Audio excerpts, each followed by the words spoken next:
I just saw these moments of pain and discomfort and suffering as moments to excel. The dungeon is a place that is full of pain and fear and discomfort and suffering. Grabbed some gauze, balled it up, loosened a tourniquet, rammed it up inside the highest wound that I had. A member of the Afghan National Police Force jumped up on the back of that truck that had a PKM mounted to it and opened fire into us from about 30 feet away.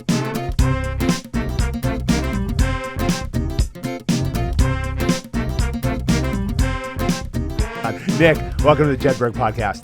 Thanks for having me, brother. Man, this is an honor in a lot of different ways. But most importantly, I got to start with the fact that I just ran into the guy that I met in the bar like 3 or 4 years ago who I couldn't remember his name.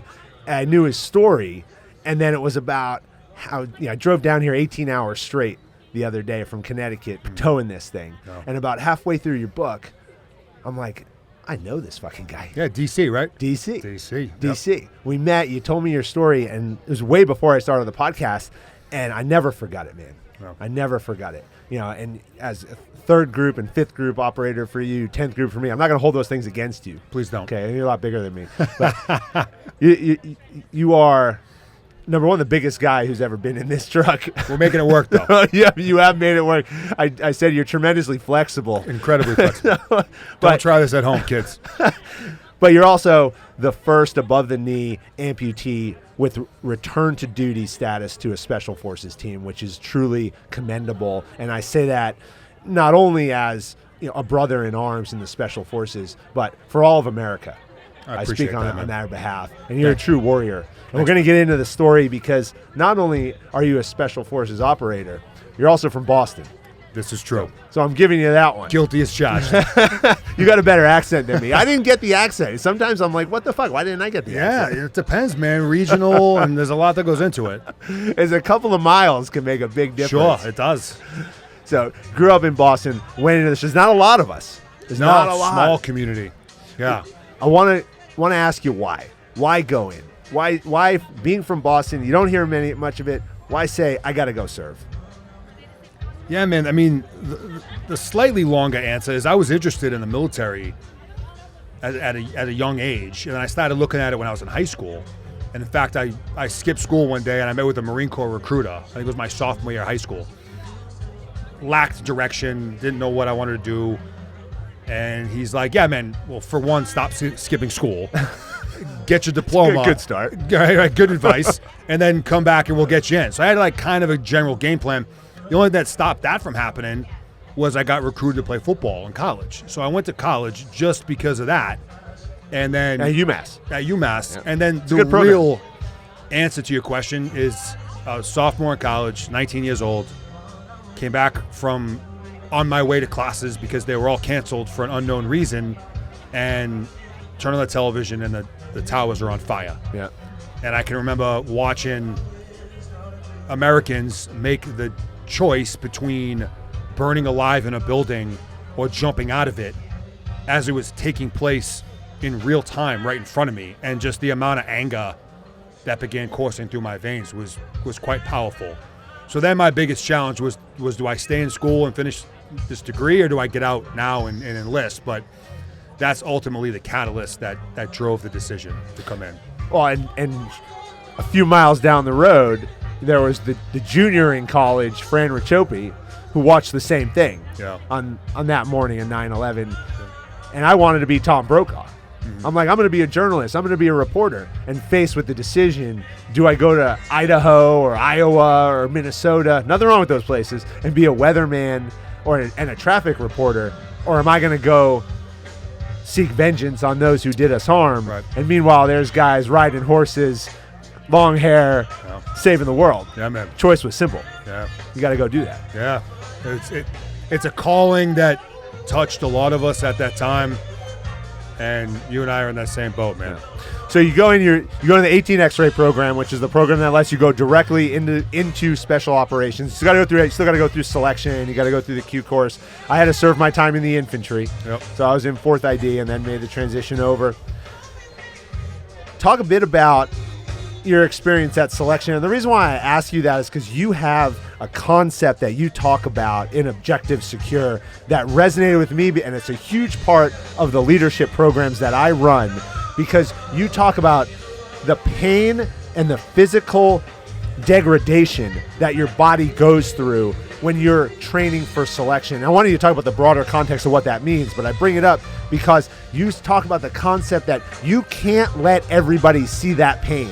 You can't let the instructors see that pain. And you look out and you see these people who are big, strong, they're fit, and they're hobbling to the toilet. They're hobbling between events. And you put in your mind, I'm not going to be that guy. I'm in pain. My feet hurt. My muscles hurt. This sucks, but I won't be that guy who's limping over there.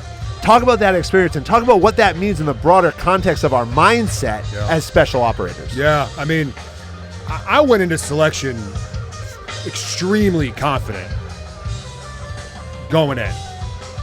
Knew I would do well. Trained hard for it. I was a college athlete. I lived and breathed preparation for that moment in time for months and months. And when I got there, I didn't know exactly what to expect, but I knew it was going to be possibly the most difficult challenge I'd faced yet in my life. And I don't know, man, I just felt like I can't let this discomfort that we're all feeling consume me to the point where it begins to affect my performance, which begins with it affecting my mentality, my mindset. So I just saw these moments of pain and discomfort and suffering as moments to excel. It was like, those that can take this pain are the ones that make it. Mm-hmm. This was at least my mentality at the time. Yeah. And I still believe that considerably. It's those that can take this pain to the face and to the feet, into the heart, into the soul, into the mind. Those are the guys that they're looking for. I may not be the fastest person out here. I may not be the strongest. I may not be able to do the most pull-ups or push-ups, but I can lean into some discomfort. And it was just in that space that I decided it would be where I would separate myself from the masses. So when I would see guys struggling, I'd be like, it's just a chance for me to do the opposite of that, to set myself apart. Yeah. Well, special operations, Green Berets, and we got to make the distinction because I'm sure there's some SEALs or something running around there. They're swimming in the water. But Army Special Forces, Green Berets, it's a different mindset. And you talk about the fact that Special Forces seizes opportunity and approaches problems differently. Every moment is an opportunity, and you sum that up here. When we develop our performance mindset, how do you train that? How do you get someone to understand that? Because we're talking about selection, but when people build companies, they're looking for the same thing, and they have to assess talent, and they have to say, I want to bring someone who has this mindset in, but how do you train that to get somebody to think like that? I am of the opinion that what you just described is considerably more of a skill than it is a talent. We'll separate the two real quick. Please. Talent being something that is organic to us from a very, very early age. Inherent skill, God-given gifts could be defined as talents. Whereas skill is only earned through thousands of hours of hammering down on a particular craft. What you're describing, in my opinion, is much more skill than a talent. This took me a bit to kind of learn and grow into. And while some may have talents, character traits, personality traits from nature or nurture or both that enables them to excel in those areas, it's a skill. Just like shooting free throws, just like being an accurate marksman, you just need deliberate reps and purposeful practice. Going through the motions isn't going to get it done. So this begins to focus on training and preparation with both a strategy in place, but then in the moment having that focus of being dialed into what you're doing and knowing the intent behind it, knowing the why, knowing how this particular exercise I'm doing or this task is connected through a series of string of other tasks and events that lead to me developing the skill of that performance mindset, that growth mindset. It's through deliberate training and purposeful reps. Starting with that mission. Which begins with your intent and your mission, right? Mission and intent. It's how we kick off all of our things. And oftentimes, like, that's all you really need. Like a good mission and intent, and your team leader can walk away and doesn't have to say or do a single thing beyond that. So having that clearly defined with a high degree of clarity, knowing what that is, and then putting the pieces together to make that real. So the mission for you, get into the Special Forces, get to a team, you succeed in that, go to third group, and you spend a couple of tours in Afghanistan. 2012, you get wounded twice. Talk about those experiences for a second, and those are injuries that you sustain that most people, they take the trip home. You didn't. No, man, it was suggested by some probably doctors, encouraged by some doctors. It was suggested, and I was unwilling to accept that suggestion. And fortunately, I had some amazing leadership at the higher levels that supported my need to stay where I was at. You know, first injury, I took some shrapnel to the back of my shoulder, right? Sounds worse than it was, man. You know, yeah, there's a hole in your body that wasn't there before, but some gauze and a pressure dressing, and like really you're good to go. With the amount of adrenaline that's pumping through your body when you're in that kind of a gunfight, dishkas are going off, RPGs are going off, like full on tick ambush. It was nothing. You know, plugged it up, kept going, no big deal. 6 or so weeks after that was when I was wounded for the second time. Took an AK-47 round to the face. All right. Also sounds worse than it was. A scratch. And that may sound like I'm portraying this kind of tough guy machismo thing, but it's important to keep in mind that during that particular event, 6 of my friends were in an IED that decimated a vehicle. Yeah. 3 of them were fighting for their lives right in front of me. And I'm dealing with a scratch on my face. You know, it looked ugly, it bled a lot, but it wasn't anything that a doc couldn't put back together in 15 minutes. Yeah. After I was wounded that second time, it was really suggested that I head home, you know, and not from the wounds, but just, hey man, like, is this guy's mentality going to be like good enough to go back into that fight, or do we owe it to him? Like, he's done enough this trip. Like, let's get him home and like get him taken care of. Also unacceptable for me. And that really set the stage for the third time I was wounded, where obviously it was much more significant. Yeah. But it's important to bring up the first 2 times because I had been conditioned to being wounded in action, getting put back together relatively quickly, being out of the game for 4 or 5 days, maybe a week, and then being put right back to work. I was conditioned. My mind was conditioned to being able to take that and then get back to business. So let's talk about the third time. It's Third very time. interesting. Sorry. It's very interesting in your story of the third time because you were involved in what we call the green on blue attack. There's a lot of driving factors that create these scenarios. But talk about March 2013, what was going on, sort of kind of writ large with our relationship with our partner force, and then ultimately the situation you were in. Yeah, I mean, so we had been partnered up with Afghan Special Forces Detachment. That was our primary partner force. 12 guys, they're modeled the exact same way that we are. Same MOSs, same everything. They lived with us. We did all of our business together. We had an amazing relationship with those guys. On some missions, we would bring in members of the conventional units, Afghan National Army, Afghan National Police, Afghan Local Police. On March 11th, 2013 was one of those days. And, you know, we developed an SOP to keep the majority of those troops away from us if they were going to meet us at our compound because we're in a vulnerable position. Yeah. We're all grouped together. Did you live with them? Because in Iraq, we lived with the commandos.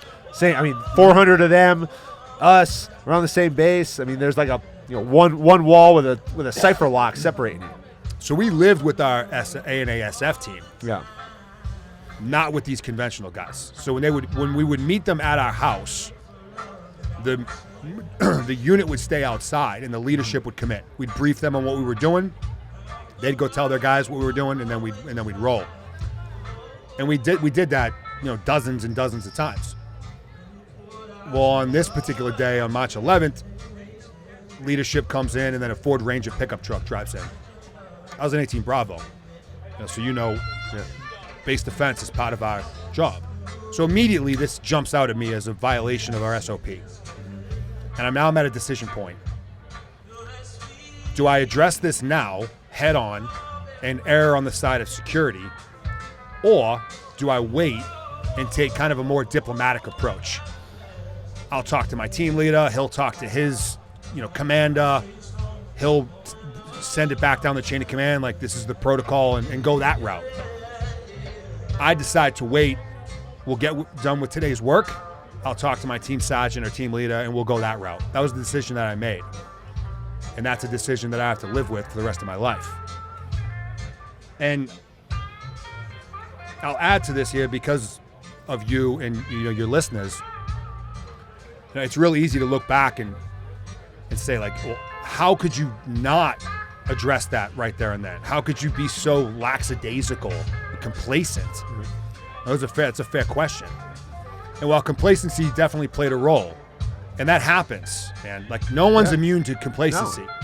It's amazing what the human mind and brain and body can become conditioned to. When you see the wrong thing happen hundreds of times and there's no negative effects, you can become complacent. Yeah. It's dangerous. It's a slippery slope. It can happen to any of us. That did play a role, but also, Green Berets, man, we are in the relationship business. Yep. We do the cool guy stuff. We kick down doors. We'll shoot bad guys in the face, jump out of helicopters, all the things. We are in the relationship business. And that relationship is based predominantly on rapport. And it's a very fragile thing that can come unglued very quickly. Yep. So these decision points that we find ourselves in hundreds and hundreds of times over the course of a 6-month rotation aren't quite so simple. It's not black and white. You cannot just constantly be hyper secure conscious because you'll destroy the relationship. And then you have reached mission failure. Yeah. If they don't trust you, they don't see you as one of them, they don't embrace you, you can't get anywhere. Mission failure, right? Like catastrophic loss of rapport is a term we use. And you have fucking failed. So you have to make these decisions on the fly, sometimes dozens and dozens of times a day. I was at that crossroads. I erred on the side of the relationship. And the consequence of that was a member of the Afghan National Police Force jumped up on the back of that truck that had a PKM mounted to it and opened fire into us from about 30 feet away. I'll give the wave tops and you can dive in as much as you want, but 12 U.S. casualties, another 10 or 11 Afghan casualties, three U.S. service members were killed, another 9 of us wounded, myself included. Most of the damage to me was to my right leg. I took estimated 5 rounds from that PKM, and it ripped my right leg to shreds. And from that point began the fight for my life. I want to ask about, you got to come to grips with this at some point. You talked about it here, accepting it, a decision you got to live with for the rest of your life. But you talked a lot about the other side of that. Because people will ask the question, well, how does this happen? How does the Afghan, why would they do this to us? And through your mental, processing and healing as you have to go through this, at the back end of this, you've come to an understanding of why would someone be motivated to do this? Sure. And the Taliban has put people, and we've seen it, we saw it in Iraq, we've seen it all over the world, we see it, in very difficult situations. Talk for a minute about your perspective on the guy who did this to you. Yeah, no, that's a great question, man. I'm glad you bring this up. And this was an epiphany and a realization that happened once I was at the hospital and I was off of enough drugs to comprehend some information. My teammates had already come home. They visited me at the hospital. Our Fox, his first name's Adam, told me what they had learned. And like you said, this was a commonly used tactic where, in this case, the Taliban walked into the home of a guy that they knew had access to us and said, hey man, here's the deal. You have 2 options.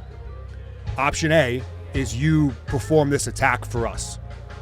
You're definitely will be killed. That's option A. Option B is we'll brutalize your entire family right now in front of you and then slaughter them and then slaughter you. Either way, you're dead. But if you choose option B, your family will be taken care of for the rest of their lives. And what made this tactic successful, what makes this tactic successful, is they actually follow through on that. They will take care of those families. So they've built up a history of credibility to do this. Well, even though at the time of me learning about this, I didn't have the family I have now, I could still empathize with that guy's position. You know, a fucking dirt farmer, and you got 9 guys with guns in your home, and you're presented these 2 choices. I would do anything to protect my family. I would go to some extremes to do that.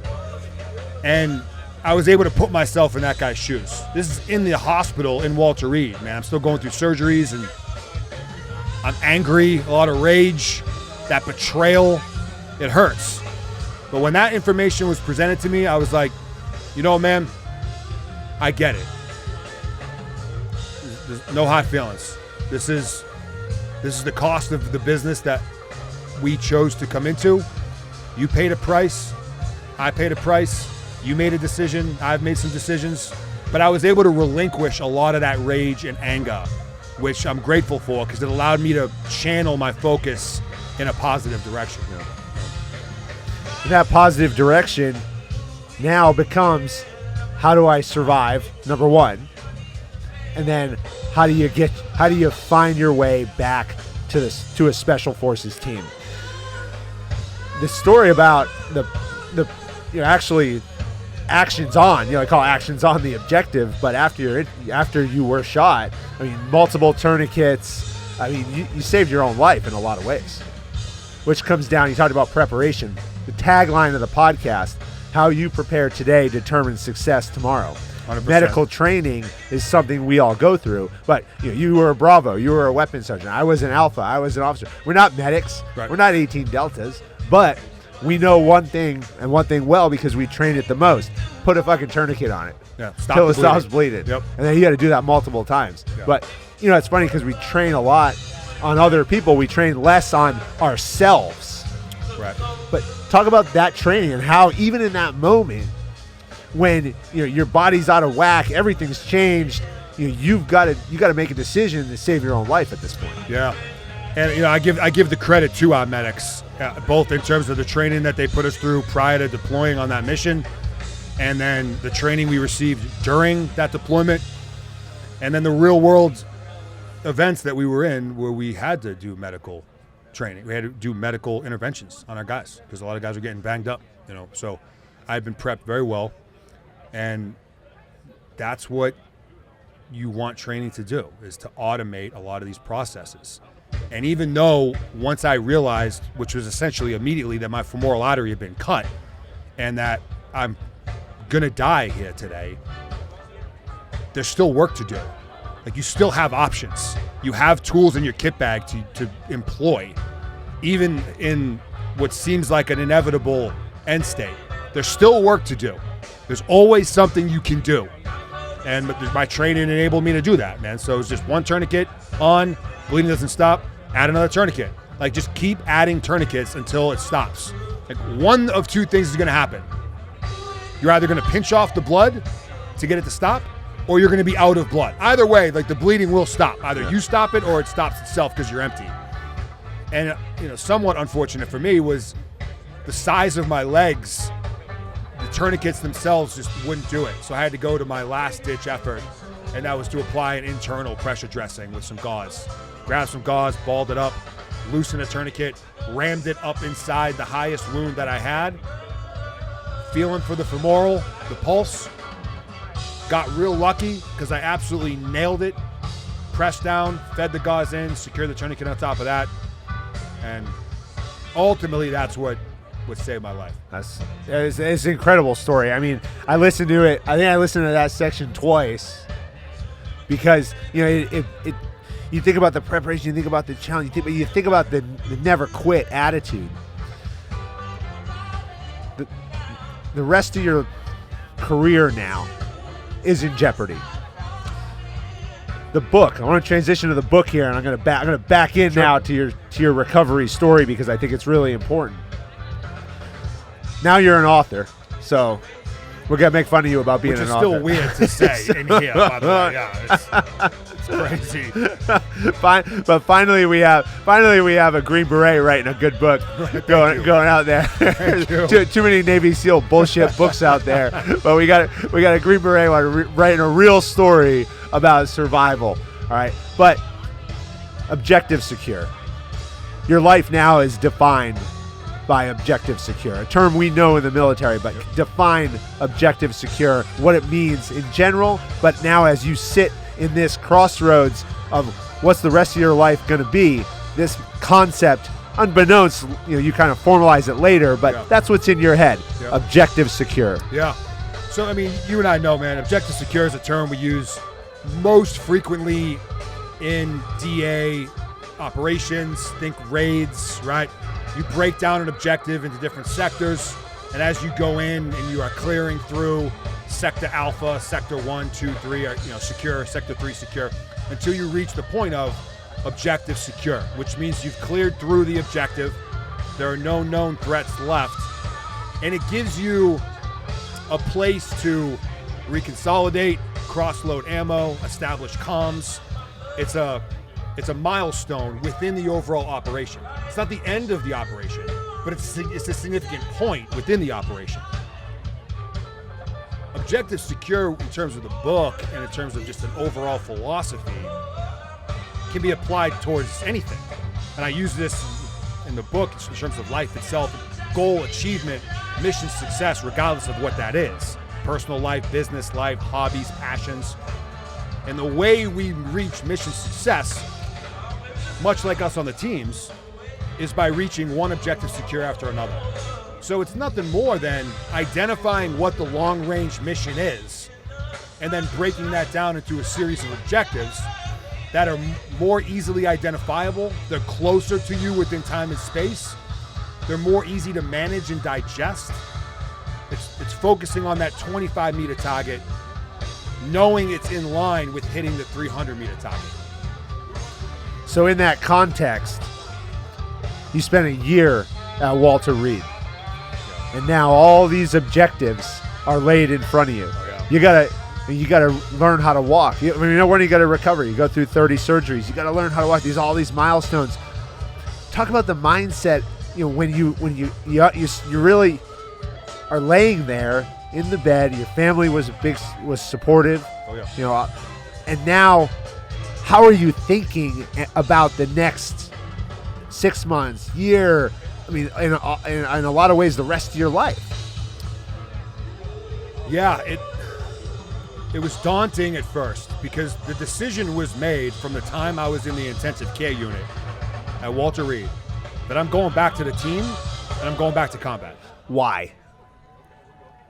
2 reasons. Really 3 reasons. I'll give you all 3. I just spoke about it here about an hour ago.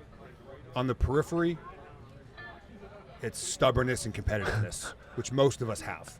And you're from Boston, so and I'm from Boston. Makes it worse. And as much as I love to win and need to win, I hate to lose more. And there is a difference. So the idea of anyone dictating my future but me was unacceptable. Didn't sit well with me. A layer deeper than that is the passion I have for this business. I fell in love with this industry. What initially was going to be a short-term thing, man. Come in, serve my 5-year contract, kick some ass, get some payback for 9/11, and get out. Figure out what I was going to do with the rest of my life. That was the game plan. Yeah. Once I started doing it, I fell in love with it. It's the greatest job in the world. Greatest job in the world. Greatest people in the world. So I love what I do. So there's an internal passion for it. And then a layer deeper than that is the sense of purpose I have behind what we do. And you can define purpose as doing something that creates an impact on others. So both internally via passion and then externally via purpose. This is who I am and this is what I do. That's the why, but more importantly, it's also rooted in the how. It's rooted in the how. I was able to weaponize my why to use it to answer the how. And that became the problem. That became the unknown equation. I've already determined what. Now I got to figure out how. But my why is so fucking strong that it enables the how. More specifically, on the backside of failure, on the backside of getting it wrong, on the backside of pain and fear and dealing with the self-doubt and the external criticism. with no one thinking what I set my sights on was possible or even practical. That clarity within my why, the passion and purpose that are buried within that, is what I was able to focus on to get me past all those hurdles that presented themselves every single day. What'd the road look like? The road was fluid, I guess is probably the best way to say it. The road was fluid, which is typically the case when you're doing something that hasn't been done before. There's no plan. There's no path. You were the first to say, I'm going back. I would say more accurately, I was the first to make it back to that. There were guys before me. Third group, we suffered some heavy losses and some tremendous casualties because we just owned Afghanistan. So a lot of amputees were around. Guys were attempting to do the same thing. A lot of guys made it pretty close. Guys in which I learned from. But there's no playbook to follow, man. So it was fluid and it was iterative. And after spending a year at the hospital, I returned back to my unit. I tell them immediately, group command team, battalion, company, I'm going back to a team. Day one of me getting back to Fort Bragg. How long was that? Took a year. A year to get back now into group and say, let's develop this path. So I'm a year out from injury. Which in a lot of ways is nothing. Yeah, I'm still raw, man. I got a lot left to learn. I'm still walking with a gimp, and me walking into the group commander's office with all of his advisors and battalion command team and company command and saying, I'm going back to a team and you're going to put me back into Afghanistan. They did their best to keep a straight face. Having conversations with these guys years later, they're like, we thought you were out of your mind. But we wanted to be supportive, and we felt like you earned an opportunity to pursue that. None of us thought that would actually be real. None of us thought that we would actually get to a decision point on this. But I made it clear. They were fortunate to give me the job I asked for, which was as a combatives instructor, which was important. Which in and of itself, and you talk about your time as a combatives instructor, as an amputee. Combatives is fucking hard enough with two legs. It is, and that was part of why I wanted to do it. I grew up doing combat sports, wrestling, boxing, MMA, so it was a great fit for me. I loved the sport, but it was extremely physical, and it was going to push me way outside my comfort zone. And that is the space I knew I needed to live in permanently until I made this vision real. I was going to live in what I refer to as a dungeon. That's the way I envisioned it. Yeah. I talk about it in the book. Yeah, I want to describe the dungeon. Put myself in a dungeon. What is the dungeon? The dungeon is a place that is full of pain and fear and discomfort and suffering. And that's where I'm going to live. And I'm going to allow myself to come out of that just long enough to get a breath of fresh air, rest, recover, and go right back in. And I'm going to live there because this is going to be the hottest thing I've ever done. And I'm going to have to become wildly comfortable with all of these aspects of what I consider to be that dungeon space. So I lived it. Working as an instructor. My med board finally gets complete. I make it clear to the chain of command that I say, I think I'm ready to give it a shot. But remember, too, it's important to quantify the med board is designed to get you out, not to keep you in and return you back. Yeah, that's all the things you get if you leave. Yeah, we call it an MEB, which stands for Medical Evaluation Board. I refer to it as the Military Eviction Board. And you know what? In their defense, most of the soldiers that they see want to get out. Yeah. So they're also conditioned and they're programmed and they're designed to enable that. They're not bad people. They're not malicious. Right, no. They're doing their job and they're serving their community. I come in out of left field with one leg saying, I'm staying in. And they're like, I don't think that's an option for you. I'm like, well, we're going to make it an option. So I had to dig in, man, and refuse to say no, refuse to accept no. Once I got past all that and was able to stay in and stay in the regiment, maintain my MOS, been working as an instructor, made it clear to my leadership. I said, what's it going to take to get me back on the team? And it began as simple as, just hey, go do an APFT, go do an Army physical fitness test. They just haphazardly said, go do this thing. Yeah. assuming I push-ups, pull-ups, 2-mile run. Basic Good luck. APFT. Yeah. Assuming that I would fail one of the events. So I go knock that out. I come back. I said, I would assume the run. Right. Good to go. They said, okay, go do a UBIR, upper body round robin, which is another physical assessment we have. Program a record in the Army. I go do that. I come back. They're like, all right. Now people are starting to look around a little bit. And they said, go do a 12-mile ruck, which is another standard Army assessment and test. I go do that. I come back. It was at this point, and I had a conversation about this with Mark Eckert, who just recently retired as the USASOC Command Sergeant Major. He was the 3rd Group CSM at the time. We've talked about this years later. After I finished that ruck, the entire group command team, battalion command teams, and a handful of other senior leaders in 3rd Group all got together at a meeting and said, all right, this Nick guy is not going away. This dude's not going away. All right, we need to come up with a legitimate plan here on what we would want him to do. Because right now we're just kind of haphazardly telling him to do stuff. There's no game plan. They busted out a whiteboard and just started writing things on it. Just different things. A lot of it was physical, but it also went into the realms of proficiency evaluations. So they sent me back over to the Bravo committee at SWIC, and they ran me through a series of Bravo tests. The weapons school. The weapons cadre. Do you remember your job? Right. Can you do your job as a Bravo? So light weapons, heavy weapons, crew serves, rockets, the whole thing. They made like a condensed little pipeline for me to go through. It was like 4 or 5 days. Cognitive assessments, psychological assessments. Because at this point, man, the way I was training and living, people legitimately thought I was out of my fucking mind. They were like, we may need to get this guy's mental wellness like legitimately, clinically checked, because he may be like delusional or psychopathic or something.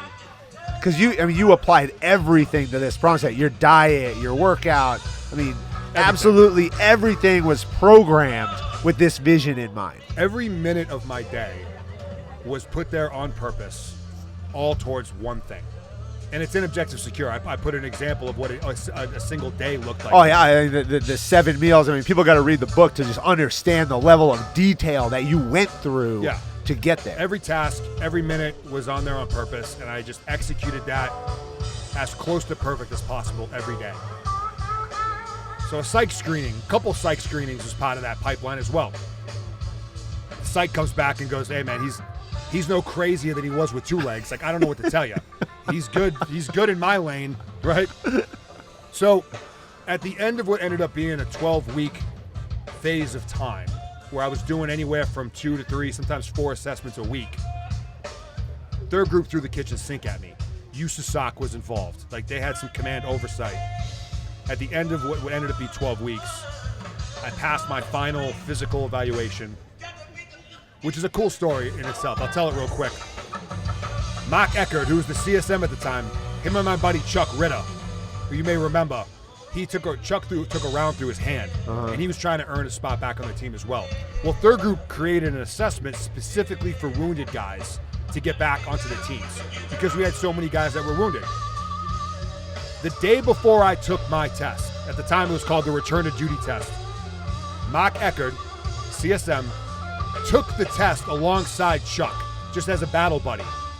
And I walk in the gym that morning, the day before I'm taking my test, and they're both laid out on the turf, exhausted.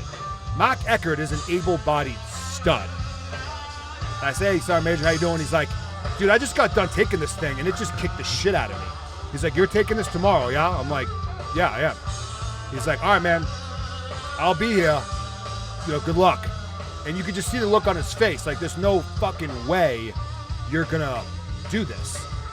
I barely just did it myself, and I have all my limbs. Next day, I do it, I knock it out. I get done. I'm like on the verge of passing out. Like the peripheral lights are starting to fade. I'm on the way to go see the wizard. And Mark Eckert walks up to me. I'm standing there trying to look like a badass, like I could do it again if I needed to. He walks up to me and he goes, Nick, I took this myself yesterday. I said, yeah. He's like, if I didn't see with my own eyes what you just did, I would never believe that was possible.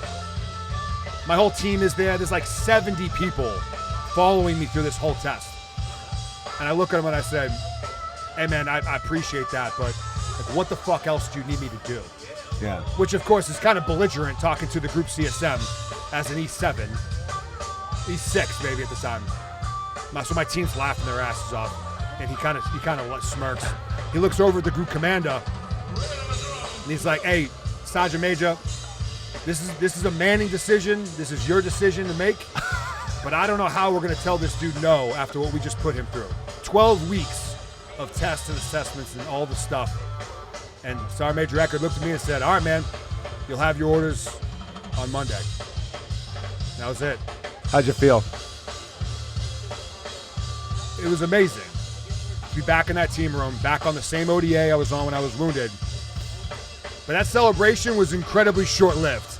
I mean, we're talking like 5 minutes, man. Some high fives and some hugs. Because these guys were already past their PMT, set to go back into Afghanistan like 5 weeks later. So it was a short celebration because now it was time to focus and really get to work. There's an important concept in special operations, and professional athletes go through it too, and I've talked to a number of them about it. You talk about making it through selection, you talk about making it through the draft, making it on the team. Julius Thomas, 2-time Pro Bowl tight end, and I talked about this a couple weeks ago. And here you are, you've passed this assessment, you're back on the team, but in elite organizations, that's just the start. That's it.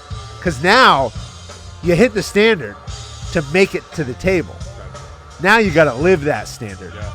Talk about the importance of organizations creating that standard, and then the mindset that you have to have once it's, hey, I made it great. But now today, day one, the work starts. Yeah. And everything that got me here, that was great. I learned a lot, but it doesn't fucking matter anymore. Yeah, no, it's a great concept, man. And in my book, Objective Security, the mentality aspect, which is the first section, uses the warrior ethos as a framework. And the third one is I will never quit. And that translates to me into a single word, and that's persistence. What makes persistence unique is the obvious understanding of what that is continuing to move forward in the face of adversity. However, persistence also applies with continuing to move forward in the face of milestones, in the face of success. It's how fast can you zero in on the next objective, the next mountain to climb, and get going. We see this a lot, maybe sometimes on the teams, where guys reach the top of that mountain, that being graduating from the Q course, and they put that little green hat on their head. For most, it's the highest, steepest, rockiest mountain they've ever climbed in their entire life. At the time that I went to selection, the likelihood of making it to be a Green Beret was 9%.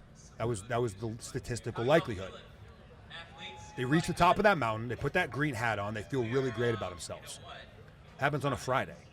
And then on Monday, they show up to their team room. They knock on that door, they're nervous, but they're still flying pretty high because they're now a Green Beret. They're the baddest motherfucker on the planet. They walk in that team room and they realize really quickly, one way or another, that you are at the bottom of an entirely different mountain, and it's even steeper and windier and colder and hotter than the one you just climbed. And some have difficulty accepting that. They're still riding that same high of having earned that Green Beret.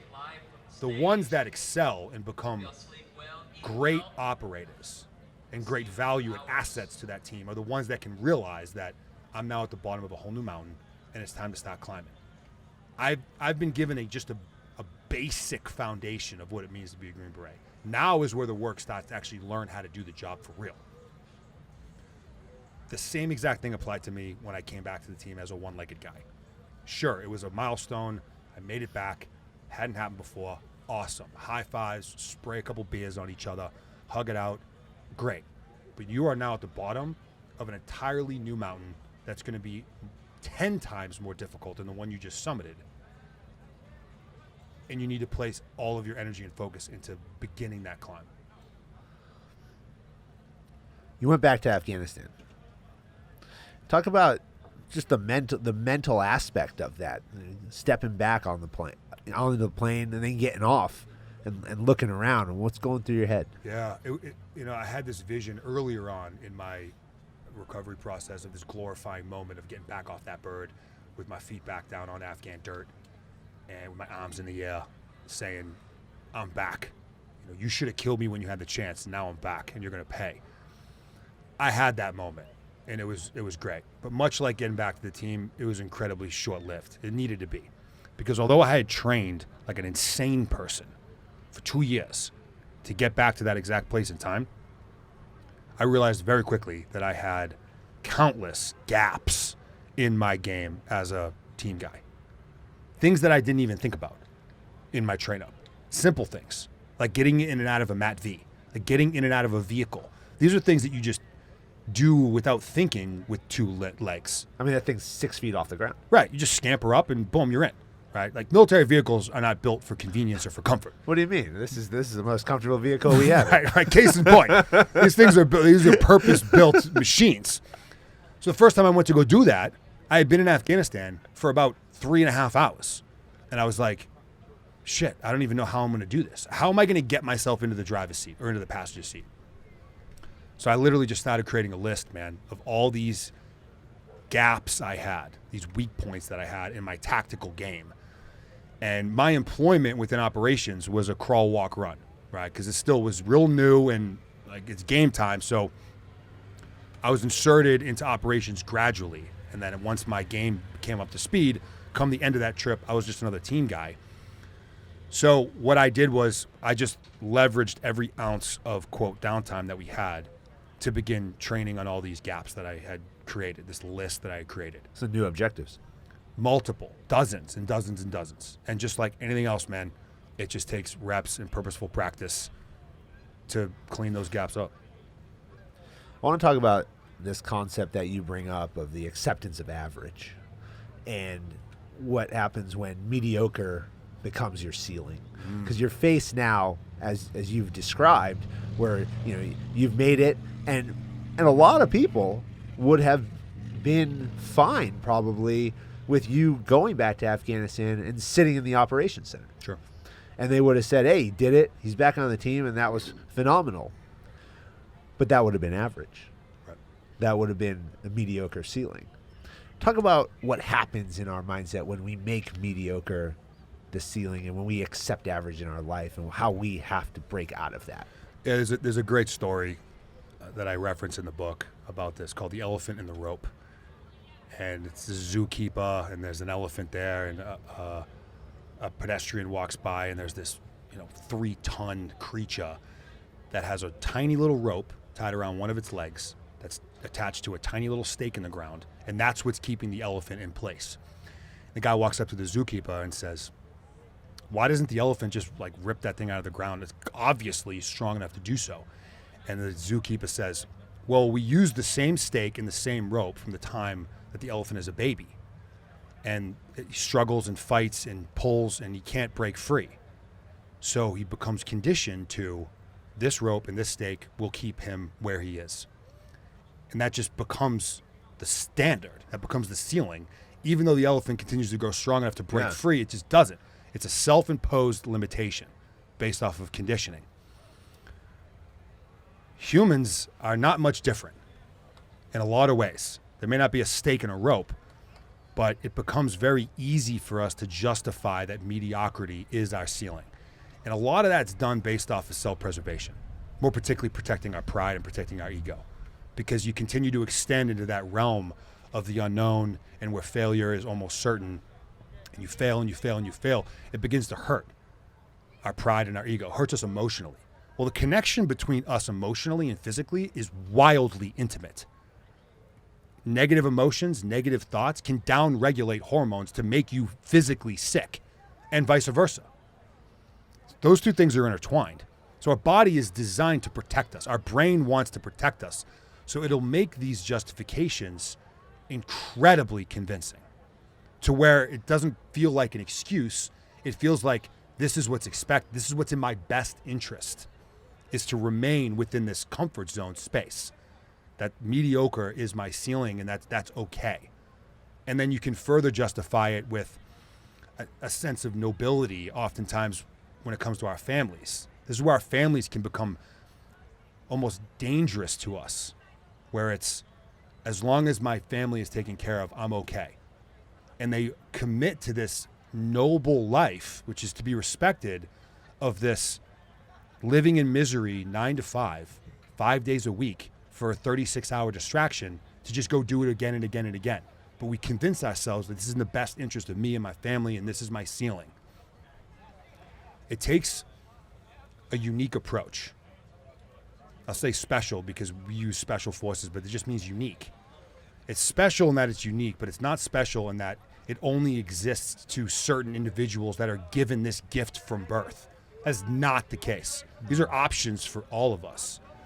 You just have to be willing to take that risk, knowing that failure is inevitable at times, and be willing to take that shot to your pride and use it as a tool to get better. You talked about failure. Why do we need failure, and why does failure have to hurt? Well, failure has to hurt because the pain is the catalyst for the progress. For some, like I just talked about, that pain can be the catalyst for I'm never trying that again because it hurt too much emotionally. For some that choose to wield it as an opportunity and the recognition that the wisdom is located in getting it wrong. That's how we get better. I've been in a jiu-jitsu practitioner for a really long time now. If I walk in as a 2-stripe purple belt and I spend my entire training session for 3 hours sparring with guys that just walked in off the street on day one, chances are I'm going to mop the floor with all these people. I may leave that training session feeling really good about myself, like I'm the biggest badass on the planet, but did I really get better that day? Probably not so much. It's when you training against people better than you that kick your ass, which hurts, potentially physically, but more so emotionally. That pain for high performers and for those that are striving for success and greatness and victory and winning, use that pain to then examine what went wrong, extract that wisdom, extract that knowledge, ram that back into the system, and then do that again and again and again and again. John Maxwell has a quote. He says, fail early, fail often, but always fail forward. And that's what that breaks down to, is continue to get it wrong. Accept the fact that it's going to be uncomfortable because it has to. It has to be an authentic failure. It can't be this pretend, like you have to go in expecting to win and then you don't, which hurts. And that pain is the drive to find the knowledge to then go again and again and again. We talked a few minutes ago about being a Green Beret, being in Special Forces, greatest job in the world. I said the greatest people in the world. You talk about the need to surround yourself in these times of growth and always with people who support you, who are of high character and want to also push themselves. Mm-hmm. Why are the people we surround ourselves with so important? And I say that because the number one special operations truth value, people are more important than hardware. Yeah, man. I mean, for one, we're human beings and we're social creatures. Some are more extroverted, some are more introverted, but part of what makes a human being unique is how important the social dynamic is to us and our wellness. We're designed to operate in packs and be surrounded by other people. 2, this self-made concept, which I can appreciate what that means to many.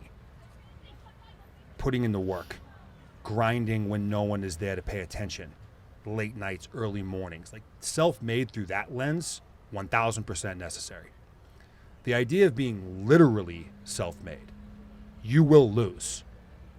You will lose if you think you're going to put your FTW hoodie on and just block out everybody and I'm going to do literally everything on my own. You will lose, because it's the guys that can accept the fact that they've got gaps and weaknesses, which takes some humility, and then deliberately seek out people to surround themselves with that can make up for that, will beat you. You may lose a fight or two, but the overall war, the guy with the team is going to win. Those in which we choose to surround ourselves with have an incredible impact on what we think, what we feel, what we do, how we progress. There's a expression that you are the average of the 5 that you spend the most time with, right? Whether you look at that monetarily or athletic performance or intelligence. If you the 5 people you surround yourself with all have IQs of 8 million, you're going to be the average of that because that's who is influencing you. Same with money, same with athletic ability, whatever. Going and finding those individuals. And in today's world, it could not possibly be any easier. There was a time when your community, your team, was solely predicated on your geographic location. Well, the internet, social media has made the world a really small place. Oh, yeah. You can have mentors and allies that you've never met in 3-dimensional form ever in your life. Go find them. Like, get off your ass and go find them. Take a look at the last 5 people that you've texted or hung out with. An honest assessment. Are these individuals making me better, or are they energy drainers? They're like birds of a feather flock together, i.e., you hang around with losers, you will become a loser. So go find people that are ambitious and driving towards something and create those allies, not necessarily towards the exact same mission, but towards something. And importantly enough, people that are better than you in things. People that are better than you in things. You know, if you run a 100-meter sprint with 9 other guys that are all faster than you, you may lose 9 out of 10 times, but your time is going to get faster because being around them is going to force you to dig in just a little bit deeper. Be deliberate. Go find them. Don't expect them to just show up. Hunt them down and surround yourself with people that are getting after it towards something. In the book, you go through all of your whole process for this. There's there's a 7-step kind of process that you lay out. You bring back the warrior ethos, which I thought was awesome because I haven't thought about the warrior ethos in quite a long time. Priceless basic training. Yeah, exactly. Yeah. Those are like the last time I thought about some of those concepts. But you're tying it into personal and mental growth, and so I encourage absolutely everybody to go check this out. Read Objective Secure and find a way to incorporate that into your everyday. I was so motivated to after listening to it because it's simple concepts. Simple concepts. Dude, this is simple stuff. And I'll tell you, spoiler alert, nothing in Objective Secure is revolutionary. This is all stuff that most people are already familiar with. The goal is to explain it in a way and through vignettes that can create an impact and a spark for people to really begin to dial in towards concepts they are already familiar with. We say we're complex problem solvers as Green Berets. Like that's in our job description. Complex problems require simple solutions. A series of simple solutions, but when you break it down, it becomes quite basic. Just the willingness to execute on those things, disciplined execution with consistency, is really all it takes, man. And a quote that I love is, success is nothing more than the sum of small efforts performed daily. That's it. That's it. Yeah. For us, how you prepare today determines success tomorrow. Well said, man. What's the next objective? The next objective. Well, I've recently left the team life, which is a difficult transition for us all, man. Been off the teams now about 5 months or so. So now company operations warrant in 5th Group. A job that You're drinking more coffee. I'm drinking a lot more coffee. I'm staring at computer screens a lot more often. It's a job that I swore up and down I would hate. In fact, I said I'm going to hate every job I have post team time. I was totally wrong. It's wildly fulfilling. Although the intimacy with the boys, you lose that. Yeah. Your span of influence broadens as you move up at echelon. So the next objective is to get better at my current job in the uniform. I got a lot to learn. It gives me a chance to continue to relook at my own leadership philosophies and methodologies and tools, because now I have more humans that I can influence. Yeah. And that's not something to take lightly. So I have a lot of work to do in military service. And second to that is I'm in a very blessed position, man, where a lot of guys struggle with transitioning out of the military, and for a lot of understandable reasons.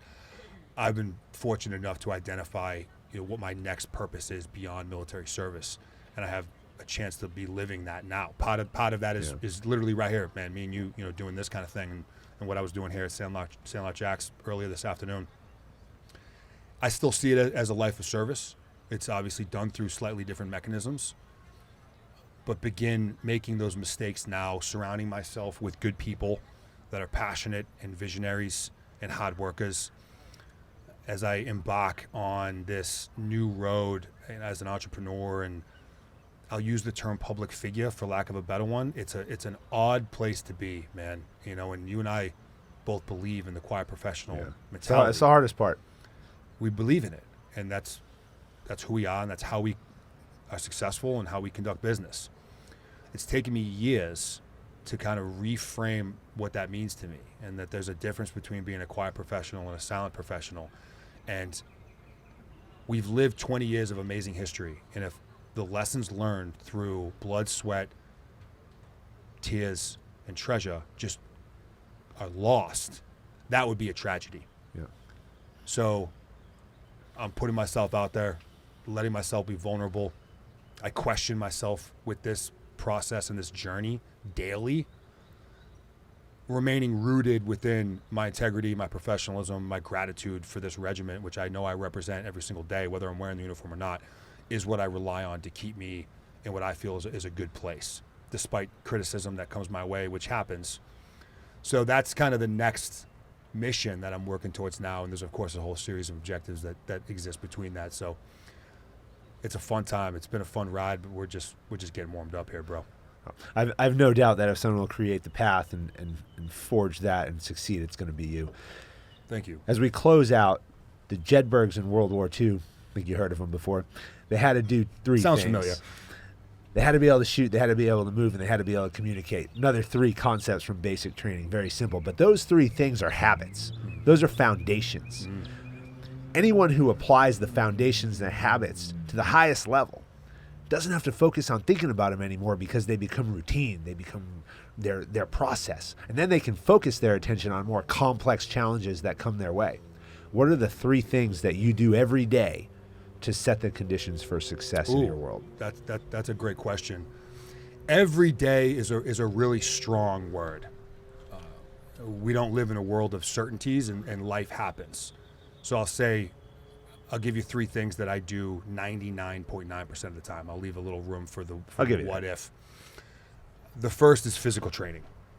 And I could go on a tangent for days about the value in that, more so than liking the way you look naked, although that is important and provides the legitimate, quantifiable statistical value in actual progress. Jerry Rice says it best: look good, feel good, play good. Like when you feel confident with the way you look, that leads to actual effects.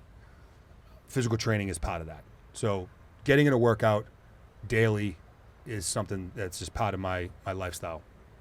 Journaling is something that's come on board with more deliberate intentionality over the last few years.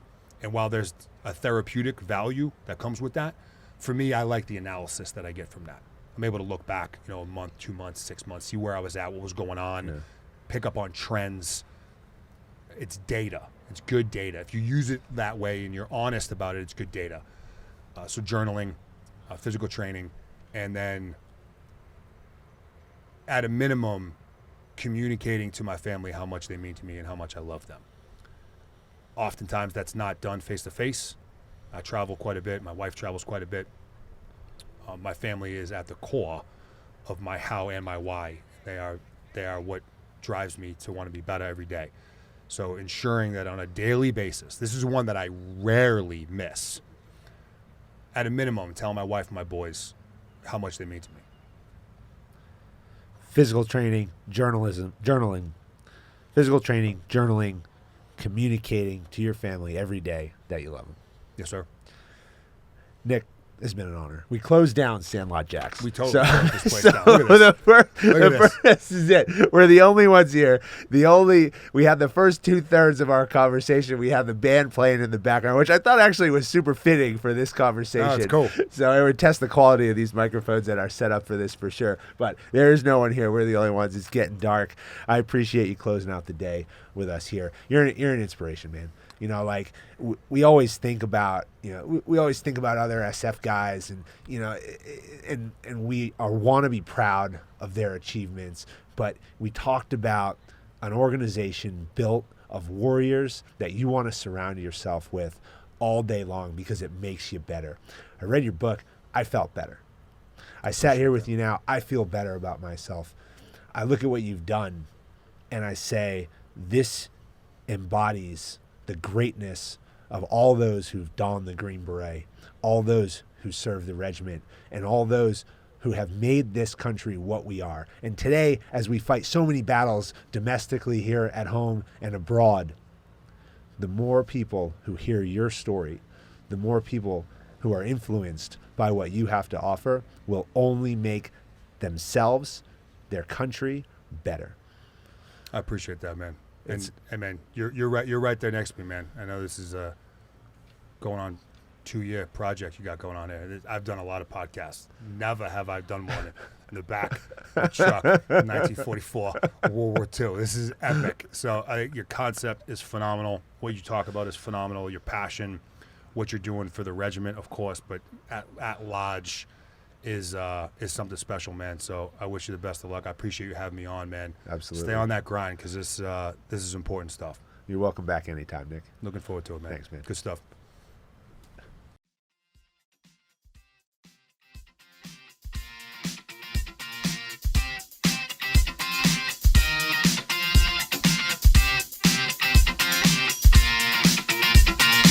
American Jedburghs went out to form the foundation of the United States Special Forces and the Special Activities Directorate of the Central Intelligence Agency.